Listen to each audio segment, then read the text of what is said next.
Good afternoon po sa inyong lahat. Short live lang. Magkulimlim ang panahon on the way to San Francisco. Ayan. Yung mga nagpapalo sa akin, makiki-engage ako later lang. Kasi nasa biyahe kami. Okay guys. Yun lang ang aking... teka lang. May nakita ko mga baka yun doon. Ayan, makulimlim siya.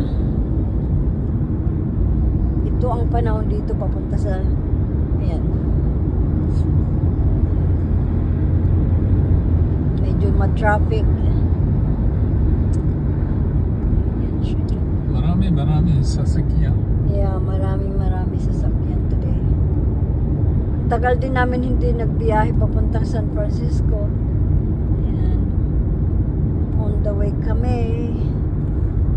Kaya yung mga hindi ko pa nare-resbakan, babalikan ko po kayo pag may time na po. Promise. Ayan.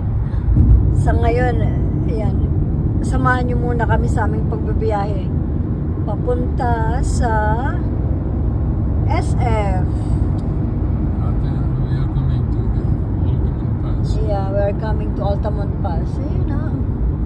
Ang kulimlim kasi umuulan-ulan kaninang umaga. Tanghali dito sa amin ngayon. At ang windmills naman, ayan, mahina ang ikot ng... Ayun, mahina ang ikot. That's what I mean.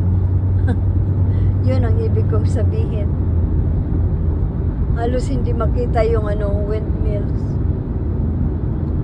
Ayan.